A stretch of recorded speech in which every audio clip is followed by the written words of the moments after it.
नाशिकचा विकृत नराधम भोंदूबाबा अशोक खरात प्रकरणी चौकशीला वेग. फोन कॉल तपासण्याचं, तांत्रिक पुरावे गोळा करण्याचं काम सुरू. खरात विरोधात तक्रार देण्यासाठी महिलांनी पुढे यावं, एबीपी माझाचं आवाहन. रुपाली चाकणकर फरार होण्याआधी त्यांना अटक करा, सुषमा अंधारेंची मागणी. तर चाकणकरांचा राजीनामा घेऊन नार्को टेस्ट करा, अंधारेंचा आग्रह.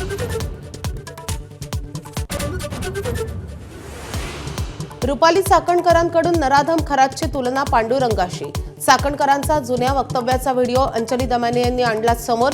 चाकणकरांच्या कलपट्टी करण्याची मागणी. अशोक खरात प्रकरणात राजकीय नेत्यांचं नाव असेल तर त्यांच्या विरोधात राष्ट्रवादी योग्य कारवाई करणार. प्रफुल्ल पटेलांकडून रुपाली चाकणकरांच्या विरोधात कारवाईचे संकेत. राज्यातील अनेक भागात अवकाळी आणि गारपिटीचा तडाखा. मका, गहू, हरभरा, कांदा पिकं धोक्यात. शेतकरी चिंतेत. विदर्भ, मराठवाडा, मध्य महाराष्ट्रात पावसाचा जोर अधिक.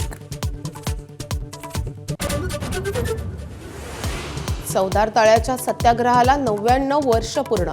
मुख्यमंत्र्यांकडून बाबासाहेबांच्या पुतळ्याला अभिवादन. तर चवदार तळ जलशुद्धीकरण प्रकल्प व परिसर सुशोभीकरण प्रकल्पाचंही भूमिपूजन.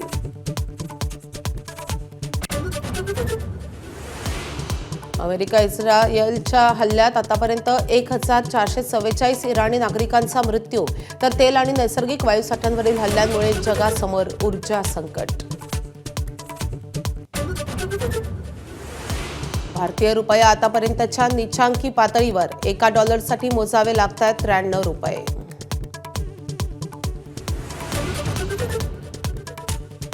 सातारा जिल्हा परिषद अध्यक्ष निवड प्रक्रियेसाठी भाजप मोठी खेळी खेळण्याची शक्यता आहे.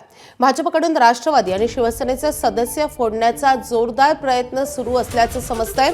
राष्ट्रवादी आणि शिवसेनेच्या काही सदस्यांवर गुन्हे दाखल करून अटक करण्याचा प्लॅनही करण्यात आल्याची धक्कादायक माहिती समोर येते. मात्र यात मंत्री शंभूराज देसाई यांनी महत्त्वाची भूमिका बजावत पोलिसांच्या वॉचवर असलेल्या सदस्यांना थेट आपल्या गाडीतूनच सुरक्षित सभागृहात पोहोचवलंय. सभागृहात घेऊन जात असताना झालेल्या झटापटीत मंत्री शंभूराज देसाईंच्या हाताला इजाही झाली आहे. तर मकरंद पाटील यांच्या गाडीतूनही काही सदस्यांना ते घेऊन आलेले आहेत. सिने स्टाईल थरार जिल्हा परिषदेच्या अध्यक्ष उपाध्यक्ष निवडीत पाहायला मिळाला आहे.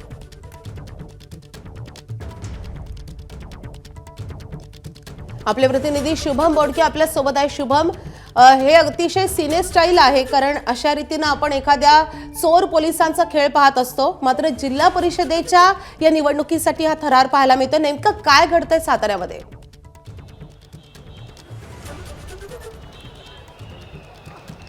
नक्कीच माधवी, या ठिकाणी जर पाहायला गेलं तर जिल्हा परिषदच्या निवडणुकीमध्ये युतीमधील तिन्ही पक्ष या ठिकाणी एकमेकांच्या विरोधात उभे असल्याचं आपल्याला पाहायला मिळेल. यामध्ये अत्यंत थरारक परिस्थिती देखील निर्माण झाल्याचं आपल्याला चित्र एकंदरीत पाहायला मिळते. या ठिकाणी जर पाहायला गेलं तर माझ्या पाठीमागे पाहू शकताय, या ठिकाणी वैद्यकीय टीम देखील दाखल झाली आहे. या जी झटापट झाली होती, मंत्री शंभूराज देसाई यांना हाताला देखील लागलं होतं. यासाठी या ठिकाणी तुम्ही बघू शकताय की वैद्यकीय टीम देखील आज जाताना आपल्याला पाहायला मिळते. काही जी दुखापत मंत्री शंभूराज देसाई यांना झाली, या ठिकाणी आता ते सगळे जे डॉक्टर्सची टीम आहे ती देखील या ठिकाणी आता आज जाताना आपल्याला पाहायला मिळते. एकंदरीत जर पाहायला गेलं तर काही सदस्यांवर गुन्हा दाखल करण्याचा प्रयत्न करून त्यांना अटक करण्याचा कथित प्लॅन देखील करण्यात आला होता. त्यामुळं मंत्री शंभूराज देसाई यांची महत्त्वाची भूमिका देखील आपल्याला पाहायला मिळाली. पोलिसांच्या माध्यमातून त्यांना अटक करण्याचा प्लॅन देखील होता सदस्यांना. त्यांना वाचवण्यासाठी मंत्री शंभूराज देसाई यांनी त्यांना आपल्या स्वतःच्या गाडीतून घेऊन आले आणि त्यांना वर घेऊन जाताना आपल्याला पाहायला मिळालं. यावेळी पोलिसांच्यात आणि मंत्र्यांच्यात झटापट देखील झाल्याचं आपल्याला पाहायला मिळालं.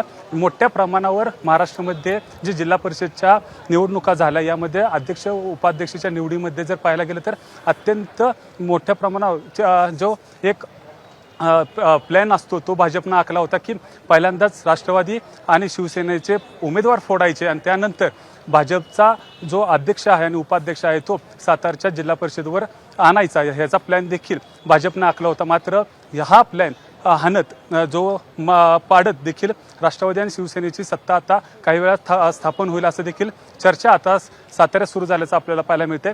मोठ्या प्रमाणावर वैभव, मकरंद मात्र पाटील तुम्ही असतील, जसं म्हणताय की आता शिवेंद्रराजे असतील सत्ता आणि, ही राष्ट्रवादी आणि शिवसेनेची येऊ शकते, म्हणजे भाजपला आता शंभूराज देसाई किंवा मकरंद आबा पाटील यांनी आता शह दिलाय असं आपण समजायचं का? हा, नक्कीच यामध्ये राष्ट्रवादी आणि शिवसेनेच्या सदस्यांची संख्या आता जास्त असल्याचं देखील पाहायला मिळते. जो चित्रमय आता जो आपण पाहिला, जो घडामोडी घडल्या या ठिकाणी मोठ्या प्रमाणावर शिवसेना असेल, राष्ट्रवादी असेल, हे एकत्र येऊन आता सत्ता स्थापन करतील अशा देखील चर्चा सुरू झाल्या आहेत. भाजपचा जो डाव होता तो हाणून पाडल्याचं देखील राष्ट्रवादीचे मंत्री मकरंद पाटील आणि शिवसेनेचे मंत्री शंभूराज देसाई यांनी पाडल्याचं आपल्याला पाहायला मिळते. त्यामुळे मोठा धक्का भाजपला बसण्याची शक्यता देखील वर्तवली जात आहे. मोठं संख्याबळ आता शिवसेना आणि राष्ट्रवादीकडे असल्याचं देखील पाहायला मिळते. त्यामुळं भाजपला धक्का या जिल्हा परिषदेच्या अध्यक्ष निवडीमध्ये होताना आपल्याला पाहायला मिळणार आहे. एकंदरीत जर पाहायला गेलं तर या ठिकाणी साताऱ्यामध्ये 4 मंत्र्यांच्या प्रतिष्ठा देखील पणाला लागल्या होत्या. मात्र ही आता प्रतिष्ठेची लढाई नसून ही आता सत्तेची लढाई असल्याचं देखील पाहायला मिळालं. यामध्ये रक्त येस्तोपर्यंत रक्तरंजक देखील थरार या ठिकाणी आपल्याला पाहायला मिळाला. मंत्री शंभूराज देसाई यांना लागलं तरीही त्यांनी आपल्या सदस्याला सोडलं नाही. थेट त्याला सभागृहापर्यंत घेऊन जाण्याचा प्रयत्न जो मंत्री शंभूराज देसाईंचा होता तो देखील पूर्ण करण्यात आला. अनेक सदस्यांवर गुन्हे दाखल करून भाजपचा प्लॅन होता की त्यांना अटक करण्याचा प्रयत्न करायचा. मात्र हे सर्व प्रयत्न राष्ट्रवादी आणि शिवसेनेच्या मंत्र्यांनी हाणून पाडल्याचं आपल्याला पाहायला मिळते. माधवी, नक्कीच हे खूप धक्कादायक पण आहे, कारण सत्तेतले हे सगळे पक्ष आहेत, मात्र आता जिल्हा परिषदेमधली सत्ता मिळवण्यासाठी कशा रीतीनं त्यांना शेवटच्या क्षणापर्यंत धावपळ करावी लागते, झटापट करावी लागते, हे चित्र महाराष्ट्रात फार विरळच आहे किंवा कधीतरीच आपल्याला पाहायला मिळतं. मात्र आता अध्यक्ष आणि उपाध्यक्ष नेमका कोण होऊ शकतो, काय चर्चा आहे? आता पाहायला गेलं तर मोठ्या प्रमाणावर या ठिकाणी चर्चा एकच आहे की राष्ट्रवादी आणि शिवसेनेचा अध्यक्ष होऊ शकतो. कारण की संख्याबळ बघता यांच्याकडे मोठं संख्याबळ असल्यामुळं राष्ट्रवादी आणि शिवसेना सत्ता स्थापन करू शकते आणि भाजपला विरोधी बाकावर बसवू शकते असं देखील शक्यता वर्तवली जात आहे. एकंदरीत जर पाहायला गेलं तर राष्ट्रवादीच्या 20 जागा ह्या निवडून आल्या होत्या, शिवसेनेच्या 15 जागा निवडून आल्या होत्या, शेतकरी संघटनेची 1 जागा होती आणि त्यांच्यासोबत अपक्ष एक असल्यामुळं एक मोठ्या प्रमाणावर 37चं प्रबल सदस्यपद त्यांच्यापाशी असल्यामुळं ह्या आता राष्ट्रवादी आणि शिवसेना सत्ता स्थापन करू शकतात. अध्यक्ष राष्ट्रवादीचा होऊ शकतो आणि शिवसेनेचा उपाध्यक्ष होऊ शकतो असं देखील सांगण्यात येत आहे. त्याचबरोबर 2.5 वर्षाचा फॉर्म्युला देखील ठरवण्यात आल्याचं देखील सांगण्यात येते. 2.5 वर्ष अध्यक्षपद हे राष्ट्रवादीकडे जाईल आणि त्यानंतरचं 2.5 वर्षाचं अध्यक्षपद हे शिवसेनेकडे येईल असं देखील चर्चा आता सुरू झाल्या आहेत. मात्र एकंदरीत जर पाहायला गेलं तर भाजपला धक्का देण्याचं जो प्लॅन होता तो मंत्री शंभूराज देसाईंचा आणि मकरंद पाटलांचा यशस्वी होताना आपल्याला पाहायला मिळतोय. माधवी, नक्कीच आता भाजपचा हा प्लॅन फसल्याचं चित्र आहे, मात्र शेवटच्या क्षणी आता नेमकं काय घडतं हे जाणून घेणे तितकंच महत्त्वाचं असणार आहे. वैभव, तुमच्याकडून या संदर्भातले अपडेट जाणून घेत राहू. सध्या धन्यवाद या सगळ्या सविस्तर माहितीसाठी. अमेरिका आणि इस्रायल युद्धाची तीव्रता कमालीची वाढली आहे. आज युद्धाचा 21वा दिवस आहे. युद्धात आतापर्यंत 1444हून अधिक इराणी नागरिकांचा मृत्यू झालाय, तर इस्रायलच्या हल्ल्यात लेबनॉनमध्ये 1000हून अधिक लोकांनी प्राण गमावलेत. तेल आणि नैसर्गिक वायूसाठ्यांवरील आणि प्रकल्पांवरील हल्ल्यांमुळे ऊर्जा संकट अधिकच गडद होते. कच्चं तेल आणि नैसर्गिक वायूच्या किमती गगनाला भिडण्याची शक्यता आहे. इराणनं इस्रायलवर आणि आखाती देशातल्या अमेरिकेच्या तळांवर रात्रभर मारा केलाय. इराणनं ऑपरेशन टू प्रॉमिस 4 अंतर्गत हवाई हल्ल्यांची तब्बल 66वी खेप सुरू ठेवली आहे. अमेरिकेच्या तळांवर आणि इस्रायलवर मारा करताना इराणनं 5 मोठ्या आकाराच्या आणि तीव्र अशा क्षमतेच्या क्षेपणास्त्रांचा वापर केल्याची माहिती समोर येते.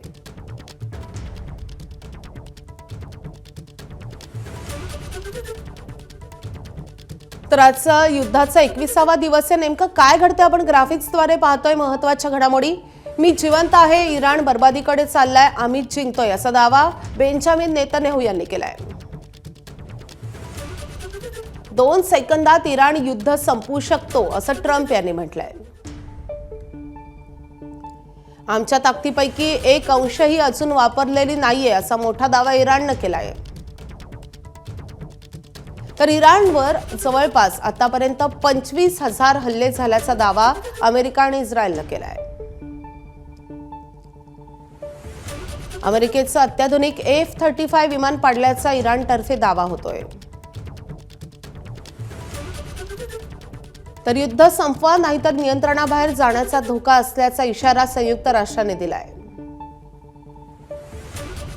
इराणकडून ऑपरेशन टू प्रॉमिस 4 अंतर्गत हल्ल्याची 66वी खेप सुरू आहे. तर इराणकडून इस्रायलच्या तेल शुद्धीकरण कारखान्यावरही हल्ला करण्यात आला आहे. इराणनं इस्रायलमधल्या हायफा आणि जेरुसलेमवर जोरदार मारा केलाय.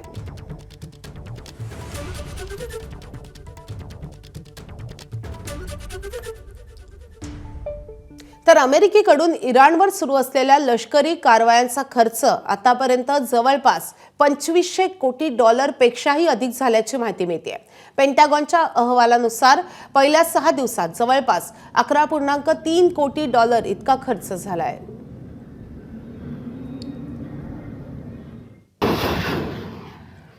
आता या युद्ध परिस्थितीत आणखी एक महत्त्वाची अपडेट येते. अमेरिका आता इराणी तेलावरील निर्बंध हटवण्याची शक्यता आहे. तेलाच्या वाढलेल्या किमती कमी करण्याचा आता वॉशिंग्टनचा प्रयत्न आहे. अमेरिकेच्या अर्थमंत्र्यांनी या संदर्भात माहिती दिलेली आहे. तर अतिशय महत्त्वाची माहिती आहे. इराणच्या तेलावरील निर्बंध हटवण्याची शक्यता आता वर्तवली जाते.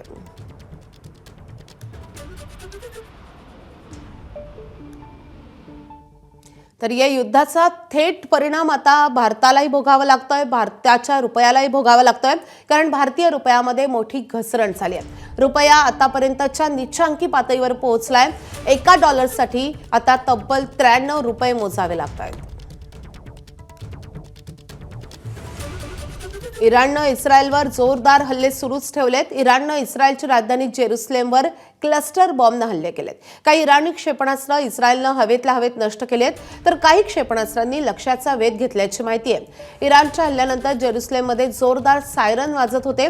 जेरुसलेममधल्या बेत शेमेश भागात हानी झाल्याची माहिती आहे. जेरुसलेममध्ये एका तासात तब्बल 4 वेळा हल्ल्याची सूचना देणारे सायरन वाजलेत.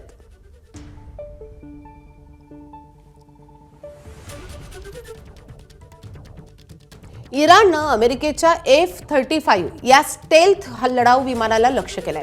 हल्ल्यानंतर या लढाऊ विमानानं अमेरिकेच्या तळावर आपत्कालीन लँडिंग केलंय. सध्या वैमानिकाची प्रकृती स्थिर आहे. आतापर्यंत अमेरिकेनं असा दावा केला होता की जगातील कोणतीही रडार किंवा हवाई संरक्षण यंत्रणा अदृश्य अशा या लढाऊ विमानाला शोधू शकत नाही. या अमेरिकेच्या दाव्याला इराणनं या कारवाईनं मोठं आव्हान दिलंय.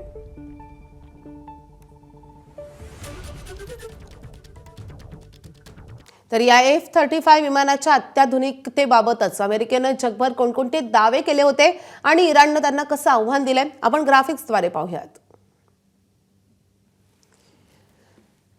तर F-35 विमान हे 5व्या पिढीचं अत्याधुनिक आणि बहुउद्देशीय स्टेल्थ लढाऊ विमान असल्याचा अमेरिकेचा दावा आहे. रडारला चकवा देण्याचं तंत्रज्ञान याच्यात आहे. त्यासोबतच प्रगत सेन्सर आणि सुपरसॉनिक गती देखील आहे. जमिनीवरील हल्ल्यांसह हवाई लढाईतही हे विमान निपुण आहे. स्टेल्थ तंत्रज्ञानामुळे रडारवर सहज न सापडण्याची या विमानाची क्षमता असल्याचाही अमेरिकेचा दावा आहे. त्यासोबतच Pratt and Whitney F-135 engine विमानाचा वेग आहे सुमारे 1960 किलोमीटरहून अधिक. अत्यंत प्रगत सेन्सर फ्युजन तंत्रज्ञानामुळे सर्वच सेन्सरची माहिती एकत्रितरित्या वैमानिकाला सादर होते. तर विमानाच्या अंतर्गत भागात क्षेपणास्त्र आणि बॉम्ब वाहून नेण्याच्या क्षमतेमुळे स्टेल्थ आकार कायम राहतो. तर या विमानाबाबत अमेरिकेनं हे सगळे दावे केलेत, ज्या दाव्यांना आता इराणनं खोडून काढण्याचा चंगच बांधलाय. तर या आखाती युद्धाबाबत अमेरिकेनं एक मोठा दावा केलाय. गेल्या 3 आठवड्यात इराणवर 24,500हून अधिक हल्ले केल्याचा अमेरिकेचा दावा आहे. अमेरिकेचे 16,000 तर इस्रायलकडून 8,500हून अधिक हल्ले झाल्याचा दावा आहे. अमेरिकन लष्करानं 7,800 ठिकाणी कारवाई केल्याचंही अमेरिकेनं म्हटलंय आणि इराणी नौदलाच्या 120हून अधिक युद्धनौका बुडवल्याचाही अमेरिकेचा दावा आहे.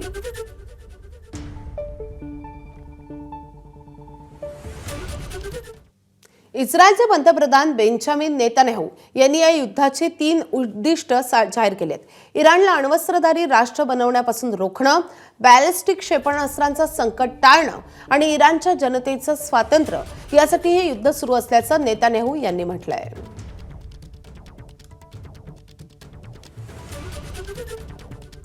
गरज ही शोधाची जननी असते असं म्हटलं जातं. गॅसचा तुटवडा जाणवत असताना नालासोपाऱ्यातील एका हॉटेल व्यावसायिकानं भन्नाट जुगाड करत चक्क गाडीत वापरलेलं खराब ऑइल तसंच किचनमधील खराब तेल वापरून स्पेशल शेगडी तयार केली आहे. नालासोपारा पश्चिमेकडील कलंब या ठिकाणी नाईस फूड कोर्ट या हॉटेलचा मालक रुणाल किणी या तरुणानं ही हटके शेगडी तयार केली आहे. याचा आढावा घेतलेला आहे आमच्या प्रतिनिधींनी. मी सध्या आता त्या ठिकाणी आहे. कृणाल किणी असं नाव आहे. सध्या आखाती देशामध्ये युद्धाचा भडका सुरू आहे, त्यामुळे सिलेंडरचा मोठ्या प्रमाणात तुटवडा आहे आणि हा तुटवडा भरून काढण्यासाठी एक जुगाड जो आहे हा कृणाल किणीने केलेला आहे. आपण बघितलं तर त्यांनी ही आधुनिक पद्धतीने शेगडी तयार केलेली आहे आणि यासाठी काही जास्त खर्च नाही लागलेला आहे. आपण जर हे बघितलं तर हा जो कॅन आहे 5 लिटरचा हा सॉससाठी वापरला जातो आणि हा सॉस संपल्यानंतर त्याने याचं हे ऑइल जे आतमध्ये आहे ते बाईक किंवा कारमधलेलं वापरलेलं इंजिन ऑइल असे जे आपण टाकून देतो ते हे ऑइल आहे आणि त्या ऑइलचा वापर करत त्यांनी ह्या शेगडीचा फ्लेम तयार करून हे बनवलेलं. आपण जर हा बघितला तो ब्लोअर आहे. हा जो ब्लोअर आहे हा तुम्हाला ॲमेझॉन वगैरे पण मिळू शकतो, पण हा जास्ती वापरतात ते जो मोठा फिश टँक असतं त्याच्यासाठी हा वापरण्यात येतो आणि हे आधुनिक पद्धतीने हा जुगाड जो आहे हा त्याने केलेला आहे. माझ्याच हॉटेलमध्ये जे यूज केलेलं ऑइल असते ना, म्हणजे अनयूज ते आम्ही फेकून द्यायचो, ते आता मी ह्यासाठी वापरतो. ह्यासाठी मी बाईकचं 4 व्हीलरचं इंजिन ऑइल जे कुठल्याही गॅरेजमध्ये मिळतं ते आणून हे वापरतो. आणि गॅसवर जेवढा मला बनवायला वेळ लागायचा, जी गोष्ट बनवायला मला अर्धा तास लागायचा ती गोष्ट इथे 10 मिनिटात होतं. याचा फ्लेम तेवढा ताकदीचा आहे, कमी जास्त करू शकतो आपण. तर नाशिकच्या अशोक खरात प्रकरणी राष्ट्रवादी काँग्रेसच्या नेत्या आणि राज्य महिला आयोगाच्या अध्यक्षा रुपाली चाकणकर यांच्या अडचणीत वाढ होतीये. दरम्यान याच संदर्भात राष्ट्रवादीचे प्रदेशाध्यक्ष सुनील तटकरे यांना सवाल केला असता त्यांनी संतप्त अशी प्रतिक्रिया दिली आहे. या क्षणाचं महत्त्व देशात आणि जगात मोठ्या प्रमाणावरती आहे. योग्य वेळेला ही भूमी हे क्रांती जर ऐका ना साहेब, मला माझा बोलण्याचा घटनेने अधिकार दिला. डॉक्टर बाबासाहेब आंबेडकरांचं स्मरण करतो त्यावेळेला मला ज्या वेळेला मी बोलायचं आहे तेवढंच बोलेन. मला ज्या वेळेला त्या विषयावरती बोलायचं आहे त्याला नक्कीच बोलेन. धन्यवाद. तर महिला अत्याचार प्रकरणातील आरोपी अशोक खरातचं शिर्डी कनेक्शनही समोर आलंय. अशोक खरात आणि त्याच्या पत्नीच्या नावे शिर्डीत 4 एकर भूखंड असल्याचं समोर आलंय. शिर्डीतील प्राईम लोकेशनला कोट्यवधींचा भूखंड असून खरात यानं नाशिकचं सिन्नर, शिर्डी आणि कोपरगाव परिसरात मोठी संपत्ती जमावल्याची चर्चा आहे. शिर्डीतून याचाच आढावा घेतलेला आहे आमचे प्रतिनिधी नितीन ओझा यांनी. कॅप्टन अशोक खरात यांच्या विरोधात एका महिलेनं पुढे येऊन तक्रार दिली आणि त्यानंतर नाशिक पोलिसांनी केलेल्या कारवाईत अनेक धक्कादायक माहिती आता समोर येते. या सगळ्या व्हिडिओ क्लिप्स आता समोर आले. त्यानुसार आता पोलिसांनी कारवाई सुरू केलेली आहे आणि सरकारनं SIT देखील स्थापन केलेली आहे. मात्र हा जो बोंधूबाबा कॅप्टन अशोक खरात आहे याने हे सगळे कृत्य करत असताना या माध्यमातून मोठी मायाजाळ देखील जमावल्याचं समोर येत आहे. आत्ता मी शिर्डीत आहे आणि शिर्डीतील हा जो समोरचा प्लॉट आपण पाहतोय हा जवळपास 4 ते 5 एकरचा हा प्लॉट असून हा अशोक खरात व त्याच्या पत्नीच्या नावावर आहे. जो गेल्या अनेक वर्षांपूर्वी त्यांनी या प्रॉपर्टीची खरेदी केलेली आहे आणि विशेष म्हणजे अत्यंत मोठ्या जो वर्दळीचा महत्त्वाचा भाग आहे, ज्या जागेच्या शेजारी मोठं पंचतारांकित हॉटेल देखील आहे, अशा हॉटेलच्या शेजारीच ही जागा अशोक खरात यांनी घेतलेली आहे. आजचा जर बाजारभाव पाहिलं तर जवळपास 50 कोटींची जागा असू शकते. मात्र हा व्यवहार किती कोटींना झाला, किती लाखात ही जागा घेतली याबद्दल अद्याप माहिती समोर आलेली नाही. त्यामुळे ही जागा देखील घेताना कुठेतरी त्याला आम्हीच दाखवलं गेलंय का, काही याच्यात फसवणूक झाली का, हे देखील अजून समोर यायचंय. या सगळ्या कॅप्टन अशोक खरात यांच्या या व्हिडिओ क्लिप समोर आल्यानंतर त्यांचं जे मायाजाळ आहे या संदर्भात त्यांच्या ज्या संपत्ती बाबतीत देखील चौकशी करण्याची मागणी आता जोर धरू लागलेली आहे. त्यामुळे आता या पुढच्या तपासात नेमकं या संपत्तीवर देखील टाच येईल का हे पाहणं महत्त्वाचं आहे. नितीन ओझा, एबीपी माझा, शिर्डी. आता सातारा जिल्हा परिषदेतून मोठी बातमी येते. सातारा जिल्हा परिषदेवर भाजपचा झेंडा रोवला गेलाय. 32 जागांवर संख्याबळ दाखवत भाजपनं अध्यक्ष आणि उपाध्यक्षपद ताब्यात घेतलंय. भाजपच्या प्रिया शिंदे या अध्यक्ष झाल्यात तर राजू भोसले उपाध्यक्ष झालेत. राष्ट्रवादी आणि शिवसेना 31 संख्याबळच दाखवू शकलेले आहेत. भाजपकडून ऑपरेशन लोटसला यश आलेलं आहे. मोठ्या नाट्यमय घडामोडी घडलेल्या होत्या, झटापट झालेली होती. मात्र एवढ्या सगळ्या गोष्टी होऊन देखील शेवटच्या क्षणी आता भाजपनं हा गेम पालटवलेला आहे आणि त्यानंतर आता भाजपचा झेंडा आता सातारा जिल्हा परिषदेवर फडकताना दिसतोय.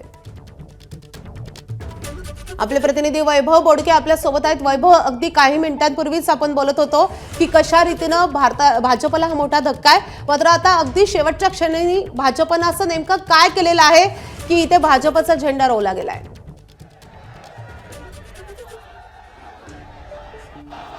नक्कीच जर पाहायला गेलं तर भाजपकडून ऑपरेशन लोटस हे सक्सेस झाल्याचं पाहायला मिळालं. सातारा जिल्हा परिषदवर भाजपचा झेंडा देखील फराटल्याचं आपल्याला पाहायला मिळतंय. 32 जागांवर संख्याबळ घेत अध्यक्ष आणि उपाध्यक्ष पद देखील भाजपनं ताब्यात घेतल्याचं आपल्याला पाहायला मिळतंय. भाजपचा प्रिया शिंदे हे अध्यक्ष तर राजू भोसले हे उपाध्यक्ष झाल्याचं देखील पाहायला मिळत आहे. राष्ट्रवादी आणि शिवसेनेला 31 संख्याबळ दाखवू शकले नसल्यामुळं त्यांनी आता भाजपचा सातारा जिल्हा परिषदवर अध्यक्ष झाल्याचं पाहायला मिळत आहे. प्रिया शिंदे या शिवसेना आमदार महेश शिंदे यांच्या पत्नी आहेत. आता जर तुम्ही जल्लोष पाहायला गेला तर एका बाजूला शिवसेनेच्या कार्यकर्त्यांचा जल्लोष सुरू आहे तर दुसऱ्या बाजूला मंत्री शिवेंद्रराजे भोसले यांच्या भाजपच्या कार्यकर्त्यांचा जल्लोष सुरू आहे. या जिल्हा परिषदच्या अध्यक्ष उपाध्यक्षाच्या निवडीमुळे मोठ्या प्रमाणावर कार्यकर्ते देखील या ठिकाणी उपस्थित झाले आहेत. नेमका अध्यक्ष कुणाचा होणार यावर सगळ्यांची उत्सुकता होती. मात्र आता भाजपने हे अध्यक्षपद आपल्याकडे घेऊन भाजपवर राष्ट्रवादीचा जो झेंडा गेल्या अनेक वर्षांपासून या सातारा जिल्हा परिषदवर होता तो आता भाजपचा झेंडा तिथं फडकवल्याचं देखील आपल्याला पाहायला मिळत आहे. सार्वजनिक बांधकाम मंत्री शिवेंद्रराजे भोसले आणि ग्रामविकास मंत्री जयकुमार गोरे यांचा करिश्मा देखील आपल्याला आता पाहायला मिळत आहे. एकंदरीत जर पाहायला गेलं तर मोठा धक्का मंत्री मकरंद पाटील आणि शंभूराज देसाई यांना बसल्याचं आपल्याला पाहायला मिळते. त्याचबरोबर राष्ट्रवादीचे प्रदेशाध्यक्ष देखील यांना देखील आसमान दाखवल्याचं आपल्याला चित्र पाहायला मिळत आहे. एकंदरीत या ठिकाणी जर जल्लोष पाहायला गेला तर साहेब नावाच्या घोषणा या ठिकाणी होताना आपल्याला पाहायला मिळतात. मात्र आता परिस्थिती जी राष्ट्रवादी आणि शिवसेनेच्या हातात होती ती परिस्थिती संपूर्ण पलटवत भाजपनं सातारच्या जी जिल्हा परिषद आहे त्यावर आपला पहिल्यांदाच झेंडा फडकवत अध्यक्ष करण्यात आल्याचं आपल्याला पाहायला मिळत आहे. त्यामुळं मोठा धक्का हा शिवसेनेला आणि राष्ट्रवादीला बसल्याचं आपल्याला पाहायला मिळतंय. जे झटापटीमध्ये अध्यक्ष मंत्री शिवेंद्रराजे यांचे कार्यकर्ते होते त्यांना देखील अगदी शेवटच्या क्षणी भाजपनं या सगळ्यामध्ये ट्विस्ट आणलेला आहे आणि आता सातारा जिल्हा परिषदेवर भाजपचा झेंडा फडकलेला आहे. आता शंभूराज देसाई आणि त्यासोबतच मकरंद पाटील यांच्या या सगळ्या संदर्भात काय प्रतिक्रिया आहेत हे जाणून घेणं तितकंच महत्त्वाचं असणार आहे. वैभव, तुमच्याकडून अपडेट घेत राहू. सध्या धन्यवाद. शिवतीर्थावर काल पार पडलेल्या गुढीपाडवा मेळाव्यात मनसे अध्यक्ष राज ठाकरेंनी केंद्रासह राज्य सरकारवर जोरदार हल्लाबोल केला होता. राज्यावर 11 लाख कोटी रुपयांचं कर्ज आहे असं राज ठाकरेंनी सांगितलं होतं. यावर आता भाजपचे मुख्य प्रवक्ते नवनाथ बन यांनी उत्तर दिलंय. फडणवीस सरकारच्या काळात राज्याची अर्थव्यवस्था तिपटीनं वाढली आहे आणि त्यामुळे टीकेला टीका करू नका असं नवनाथ बन यांनी म्हटलंय. आज काय महाराष्ट्राची परिस्थिती होऊन बसली आहे. आमचे मुख्यमंत्री सांगतायत विकास करतोय. 3 ट्रिलियन डॉलरची इकॉनॉमी करायची महाराष्ट्राची. 11 लाख कोटीचं कर्ज आहे महाराष्ट्रावरती. 11 लाख कोटी. पृथ्वीराज चव्हाण ज्यावेळेला मुख्यमंत्री होते त्यावेळेला 2 लाख कोटीचं कर्ज होतं. त्याच्यानंतर हे 2014 ते 2026 मध्ये हे सगळं कर्ज 11 लाख कोटीवरती गेलं. फक्त कर्ज किती आहे याचा आढावा न घेता त्या कर्जाच्या तुलनेमध्ये आपली अर्थव्यवस्था तिपटीनं जास्त मोठी झाली आणि वेगाने पुढे जाते. आज आपण बघतोय मुंबईसाठी मेट्रो सुरू झाली आहे, कोस्टल रोड सुरू झाला आहे, वेगवेगळी प्रकल्प देवाभाऊंच्या नेतृत्वामध्ये येत आहेत.